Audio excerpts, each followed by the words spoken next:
How are you. अभी तक हमने पढ़ा था कि जो दोनों बैल हैं वो दूसरी जगह चले जाते हैं। उसमें है, आगे है, दोनों दिन भर जोते जाते, डंडे खाते अड़ते, शाम को थान पर बांध दिए जाते और रात को वही बालिका उन्हें 2 रोटियां खिला जाती। ठीक है, दिन भर काम लेता उस बैलों से और अब उनके जगह पर बांध दिया जाता था, दंड मिलता था उनको। ठीक है, परंतु जो बालिका थी उसके घर में वो 2 रोटी शाम के खिला जाती थी। प्रेम के इस प्रसाद की यह हकीकत बरकत थी कि दो गाल सूखा भूसा खाकर भी दोनों दुर्बल न होते थे, मगर दोनों की आंखों में रोम रोम में विद्रोह भरा हुआ था। ठीक है, बालिका के स्नेह से बैल थे वो तो थोड़ा सा खुश हुए, ठीक है, परंतु उनके मन में, आंखों में विद्रोह की भावना जरूर थी। एक दिन मोती ने मूक भाषा में कहा, अब तो नहीं सहा जाता हीरा, क्या करना चाहते हो? एकाध को सींगों पर उठाकर फेंक दूंगा, लेकिन जानते हो यह प्यारी लड़की जो हमें रोटियां खिलाती है उसी की बेटी है जो इस घर का मालिक है। यह बेचारी अनाथ हो जाएगी तो मालकिन को ना फेंक दूं, वही तो उस लड़की को मारती है, लेकिन औरत जात पर सींग चलाना मना है, यह भूले जाते हो। ठीक है, ये वार्तालाप हो रहा है मूक भाषा में दोनों बैलों की कि अब विद्रोह अधिक हो गया। ठीक है, कुछ इनको भी सींग में उठाकर मारा जाए या इनको भी कुछ सजा दिया जाए, परंतु जो दूसरा बैल है वो समझाता है कि जो रोटी देने वाली लड़की है उस मालिक की लड़की है। ठीक है, इसलिए हम ऐसा नहीं कर सकते।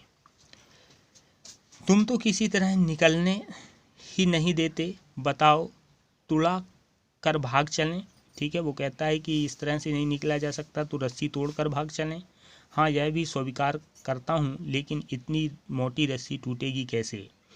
इसका एक उपाय है, पहले रस्सी को थोड़ा सा चबा लो, फिर एक झटके में जाती है। ठीक है, ये बताया जाता है कि रस्सी अगर तोड़ना है तो उसको चबा लो और फिर इसको क्या कर दें, तोड़ दें। रात को जब बालिका रोटियां खिलाकर चली गई, दोनों रस्सियां चबाने लगे, पर मोटी रस्सी मुंह में ना आती थी। बेचारे बार बार जोर लगा कर रह जाते थे। ठीक है, रस्सी बहुत मोटा था, चबने से भी नहीं वो टूटने वाला था। सहसा घर का द्वार खुला और वही लड़की निकली। दोनों सिर झुकाकर उसका हाथ चाटने लगे, दोनों की पूंछें खड़ी हो गई। उसने उसके माथे सहलाई और बोली, खोले देती हूँ, चुपके से भाग जाओ, नहीं तो यहाँ लोग मार डालेंगे। आज घर में सलाह हो रहा है कि इनकी नाकों में नथ डाल दी जाए। ठीक है, वो लड़की उसी समय निकलती है और बैलों से बोलती है कि तुम भाग जाओ, मैं खोले दे रहा हूँ, वरना बहुत बड़ा पनिशमेंट होगा, तुम्हारे नाकों में नथ डाल दिया जाएगा, मीन्स नाकों को छेद दिया जाएगा, उस पर रस्सी लगा दिया जाएगा। उसने गराव खोल दिया, पर दोनों चुपचाप खड़े रहे। मोती ने अपने भाषा में पूछा, अब चलते क्यों नहीं? ठीक है, लड़की ने रस्सी खोल दी और बोले, जाओ, चले जाओ, भाग जाओ तुम, परंतु मोती चुपचाप खड़ा रहा, नहीं भागा। हीरा ने कहा, चलो चलें तो, लेकिन कल इस अनाथ का आफत आएगी।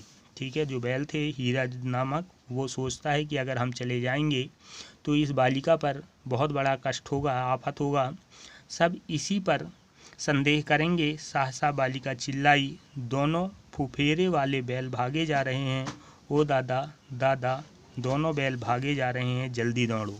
ठीक है, उनको खोलने के बाद बालिका ने बोली कि जो बैल हैं वो भागे जा रहे हैं, जो फूफा जी के यहाँ से आए हैं।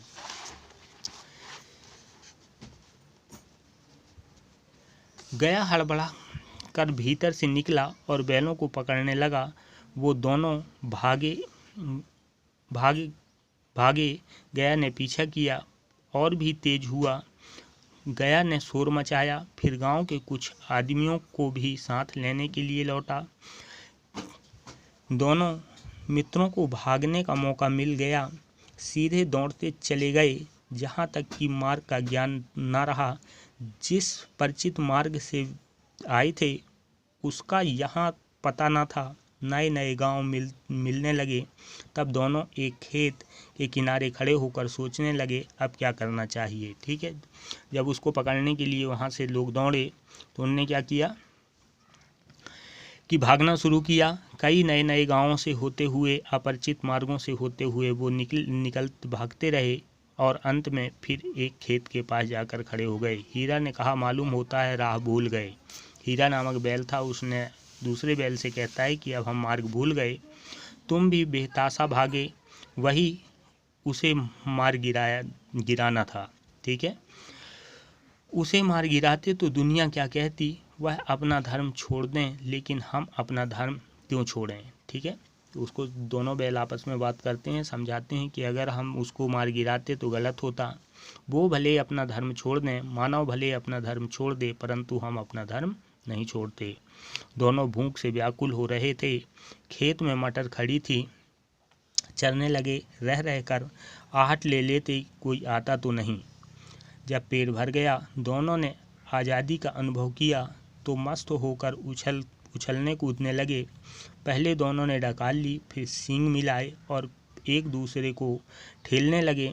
मोती ने हीरा को कई कदम पीछे हटा दिया, यहाँ तक कि वह खाई में गिर गया। तब उसे भी क्रोध आया, संभल कर उठा और फिर मोती से मिल गया। मोती ने देखा खेल में झगड़ा हुआ चाहता है तो किनारे हट गया। ठीक है, उसने देखा पेट भरने के बाद उनने थोड़ी सी आज़ादी, उछल कूद की, एक दूसरे को धक्का देने लगे। ठीक है, धक्का देते देते एक खाई में गिर गया, परंतु जब उसने देखा कि ये खेल में झगड़ा होने वाला है, इसलिए वो खेल से बाहर हो गया।